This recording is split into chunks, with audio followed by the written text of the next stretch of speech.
Okay, let's bring in a supplement related to integrals of non-negative functions. So this would be a supplement to Royden and Fitzpatrick, section 4.3. And in the study of charge distributions in electricity and magnetism, when considering point charges, it's common to introduce the so-called Dirac delta function, delta of x. This function is defined to be the extended real valued function with the following properties. Delta of x is 0 for non-zero x, infinity for x, and the integral from negative infinity to infinity of delta of x dx equals 1. There's a little problem here. For one thing, the notation introduced here seems to imply they're talking about Riemann integrals, and Riemann integrals simply don't address extended real valued functions like this. Beyond that, such a function would violate our proposition 4.9, which says if we have a non-negative measurable function, extended real valued, then the integral of that function is 0 if and only if the function is 0 almost everywhere. This is a 0 function almost everywhere. The only place it's non-zero is at 0. And we've seen the integral of such a function will be 0, not 1. So this needs some resolution. I'm going to refer to sort of a junior level undergraduate textbook on the foundations of electromagnetic theory. I mentioned this book because I took part of a course out of this book many years ago. It's a 1979 vintage book. I don't know if it's still in print or not, but they make some claims there, and the claims are unsupported. The problem is they need a bit more sophisticated math than they have at their hands, at their disposal at this particular level. So let's figure out what they said, figure out why it's wrong, how it fits into our current conversation, and discuss a bit in passing how to fix it. So this book is by Reitz, Milford, and Christie, and states, there's a scan of the cover. Here's a scan of a couple of pages out of it, quoting from these pages.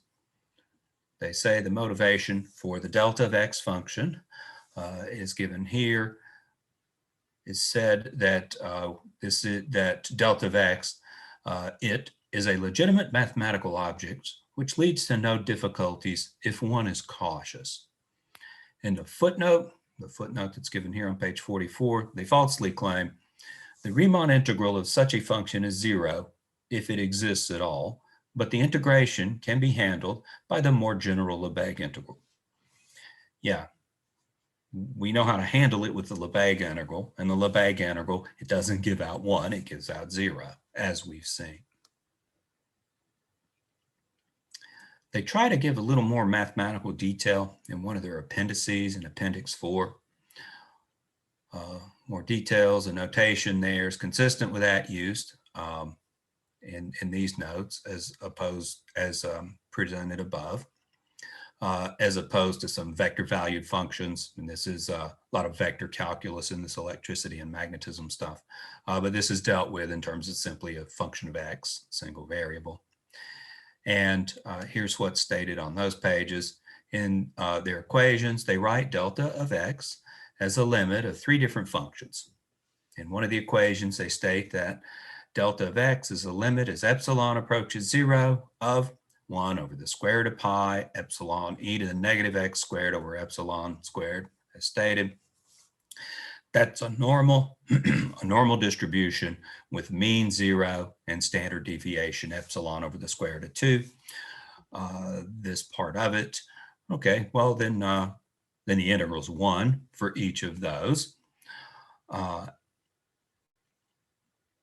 As epsilon approaches 0, so as the standard deviation gets little, what you're going to see is this normal distribution becomes sort of a very narrow function with a large spike at x equals 0. So the standard deviation is becoming lesser. The area under it staying 1. So we see it have a really large spike at x equals 0. Of course, it's continuous and all of that. It's a normal distribution, but it gets really large at x equals 0 and really, really close to x equals 0 in such a way that the area under it stays 1. Normal distribution. To talk about these kind of limits, we want to introduce sequences of functions because we've got some convergence theorems that deal with integrals of sequences of functions. So let's replace the epsilon with 1 over n, where n's a natural number. Then we can create a sequence of functions, f sub n, n over the square root of pi e to the negative n x squared. All right. The epsilon is 1 over n, has brought the n to the numerator. That's where this comes from. Then we get the limit as n approaches infinity of f sub n of x does pointwise equal delta of x. This will go to 0 for all x as n approaches infinity. Go to the 0 function for all x except for 0. And at x equals 0, this will go to infinity. So we get that pointwise limit. Now, in section 4.3, we dealt with a convergence theorem for non-negative measurable functions. It was the monotone convergence theorem. For the record, let's recall that. Let f sub n be a monotone increasing sequence of non-negative measurable functions on set E. If f sub n approaches E pointwise almost everywhere on set E, then the limit of the integrals is the integral of the limits. The limit of the integrals of the f sub n's equals the limit equals the integral of the limit function, the f function. So what we get in this previous example, we have the f sub n's as stated here. We have the integral of all of the f sub n's are 1. So each of these is 1. The limit would be 1. We have the pointwise limit of the delta function. But the monotone convergence theorem doesn't apply because this isn't a monotone increasing sequence of functions. As n gets large, as that standard deviation gets smaller, you don't see the function increasing everywhere. Sort of near 0, the function values are actually getting smaller as the spike gets larger at 0. So there is some monotonicity in places, but it's not a monotone increasing sequence. So monotone convergence theorem doesn't apply. So we can't conclude that the integral of the delta function, we can't conclude that that's 1 based on this. And you can read through this E&M book at least, that they really want to use some sort of limiting process to conclude that the integral of the limit is 1. Well, this ain't it. It ain't the monotone convergence theorem. The monotone convergence theorem doesn't apply because we don't have a monotone increasing sequence. Yeah, it's clear these folks are trying to use the values of the integrals to justify the claim that the limit function should also have an integral of 1. How about Fatu's lemma? Fatu's lemma will apply to this sequence of functions. Fatu's lemma doesn't give you an equality though, but let's try that. Recall that Fatu's lemma said if f sub n is a sequence of non-negative measurable functions on set E that converges to function f pointwise almost everywhere on that set, then the integral of the limit function f is less than or equal to the limit of the integrals of the f sub n's. All right, well, our sequence of normal distributions, it converges to the delta function, that they satisfy. They're non-negative, they're measurable, they're continuous, except for the limit function. But the f sub n's are continuous. And the convergence is pointwise, everywhere, in fact, on set E. So Fatu's lemma does apply to our sequence, but what it gives is the integral of the limit function, the integral of the delta function. Integral over the reals would be the notation we'd use for the Lebesgue integral. So this is a little bit of a hodgepodge of Riemann integrals and Lebesgue integrals. And the notation's not entirely consistent, maybe. But the integral of the limit function, that would be the integral over the real line of the delta function, is less than or equal to the lim_inf of the integrals. Well, all these integrals are 1, so the lim_inf is 1. So what we conclude is really that we get an upper bound of 1 on the value of this particular integral. So nothing we have allows us to go through and extract this as having a value of 1, the integral of the delta function having a value of 1. Riemann doesn't touch it, and Lebesgue does, but Lebesgue gives you a value of 0 for that. So the statement in that book that there's no difficulties if one is cautious, yeah, we can make it correct. We need more caution than simply looking at Riemann integrals, which don't even apply, or looking at Lebesgue integrals, which don't give them the answer they want.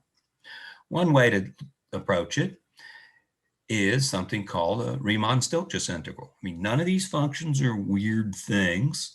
They're all continuous. All the f sub n's are continuous. The limit functions, it's continuous almost everywhere. It's continuous except at 0. So we ought to be able to deal with these with Riemann integration. The infinity thing might cause us a bit of concern though. But in analysis 2, senior level analysis 2, Riemann-Stieltjes integrals are introduced. Here's a link to some notes I have posted on that. Let's actually run to those notes and look at one particular theorem, see if we can make sense out of this. Says let f and g be such that g is increasing on the interval a, b, which is what we will have here. G will play the role of the delta function. And suppose c is an element of the open interval from a to b. It's the second part that we're interested in.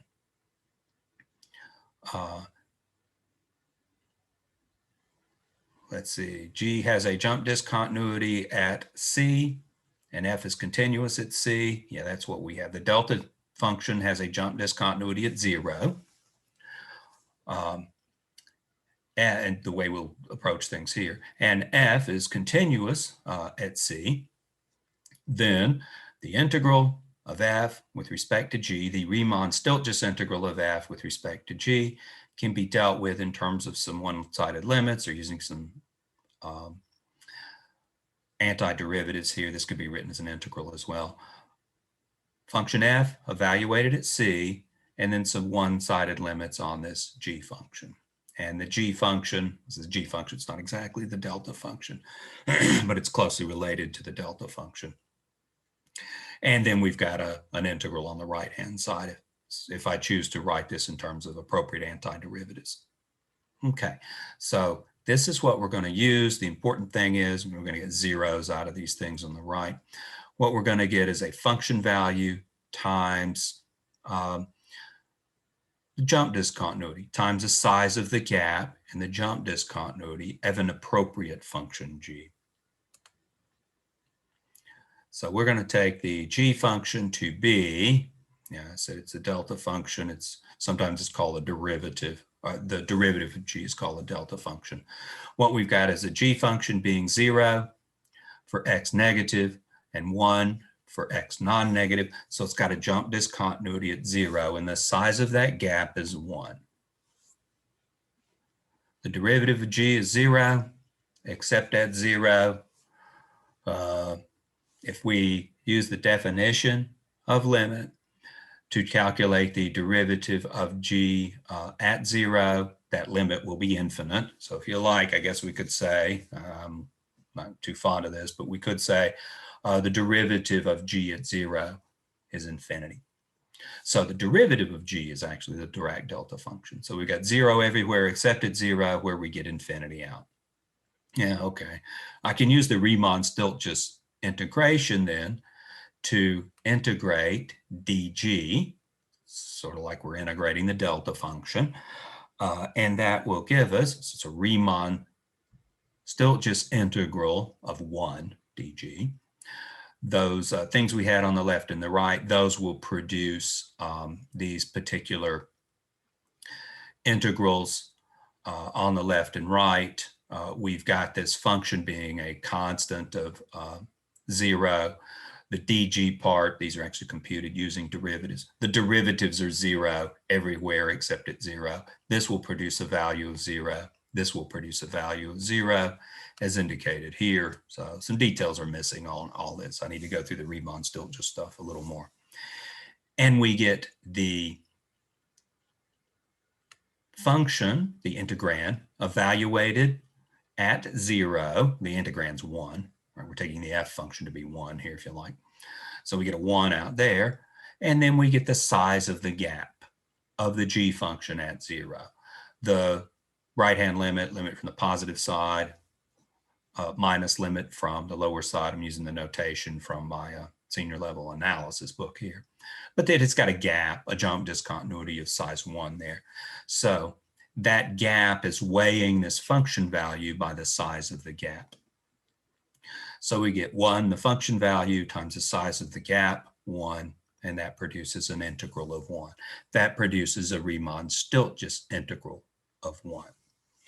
We could slightly more generally take a function f, any function defined on all of the reals, and take a Riemann-Stieltjes integral function of f with respect to g as defined here. We're going to apply it to g of x minus x of 0.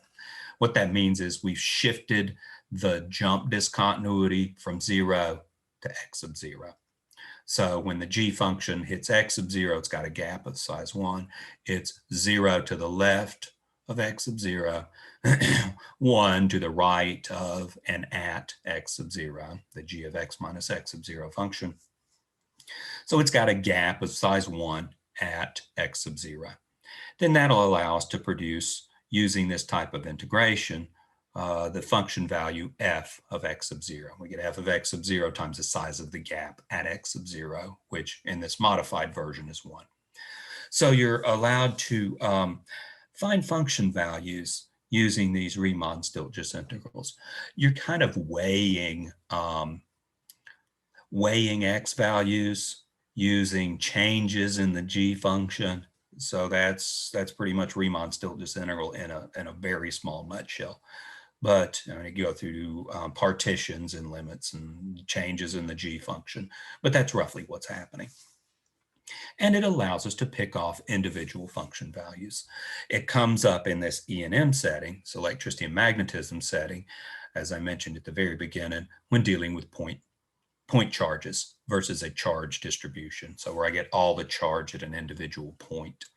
We could also use this to deal with probability questions. Roll a 6-sided die.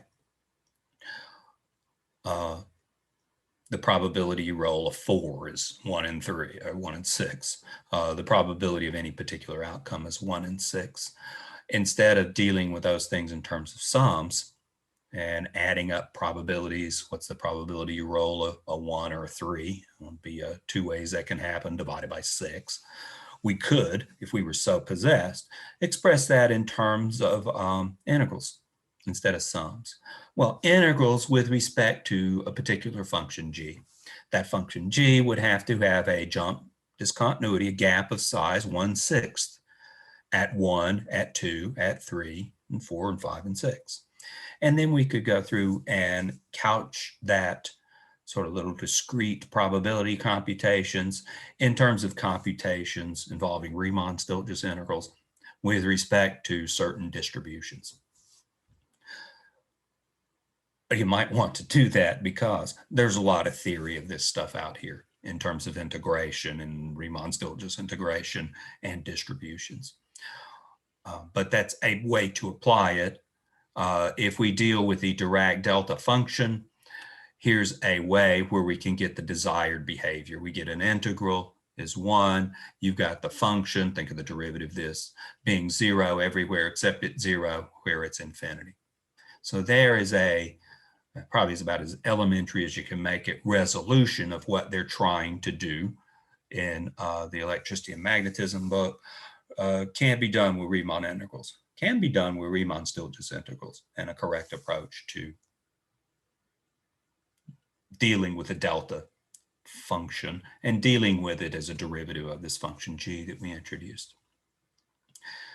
Royden and Fitzpatrick actually specifically mentioned the Dirac delta function. A more sophisticated solution involves a Dirac measure concentrated at x sub 0, denoted delta sub x sub 0. What we'll do in some of the latter chapters of this book is deal with integrals with respect to functions. And it's somewhere, I think in chapter 18, is a discussion also of Lebesgue-Stieltjes integrals. But for sigma algebra M of subsets of set X, a point x sub 0 belonging to X has a measure of 1 assigned to it if it's a set in that sigma algebra and it contains x sub 0. So sets containing x sub 0 receive a measure of 1. Sets not containing x sub 0 receive a measure of 0, say. Then that allows us to deal with integrals with respect to this Dirac measure. What we'll do is actually integrate with respect to measures. And this allows us to put kind of extra weight on that value x sub 0. And we could take an integral over the whole space x, so x is the domain of the function f, d delta sub x sub 0, and that will produce a function value f of x sub 0. This is actually asked to be dealt with in a couple of the problems from chapter 18. Integration of non-negative measurable functions, integration of general measurable functions. What's happening in chapter 18 is you're kind of mimicking what we're doing now in chapter 4, but in a more abstract setting. So you're integrating not necessarily over the real numbers, you're integrating over sigma algebras of sets. All right, well, you need a measure on those sets, and there's a generalized measure that's defined later on as well. The Dirac delta function, it's named for Paul Dirac, 1902, 1984. Another approach is to treat this not as a function, but as a distribution or generalized function. I dropped the word distribution a handful of times already. So it's more accurately called the Dirac delta distribution than it is a Dirac delta function. Because if I try to integrate it as a function, we know how to do that in the Lebesgue setting, and we don't get 0 out. So somewhere in there, you need to drag in distribution theory, or this Stieltjes, an idea of Riemann-Stieltjes or Lebesgue-Stieltjes integrals. A classic work is by Gelfand and Shilov on generalized functions, and this addresses these ideas of distributions. But there's a little story related to being careful with the math, some things that have plagued me since I took that class in 1985. And they threw around these claims about how to interchange limits and integrals, and it doesn't look right. Well, it turns out it ain't right. That's not the way to deal with that integral taking on a value of 1, and there are ways to deal with it. It's best dealt with in terms of Stieltjes, Riemann-Stieltjes. May as well keep it simple. Riemann-Stieltjes integration will work because you're dealing, as they've explained it, with a limit of continuous functions, a limit of normal distributions even. So there's a little something from somewhere else that is relevant to what we're doing now with the development of Lebesgue integration on functions, on non-negative measurable functions. This is where it falls in. So we'll get back to things in section 4.3, 4.4 next, and deal with the generalized Lebesgue integrals. But just a little side story relevant to integrals of non-negative measurable functions. I will see you shortly in section 4.4.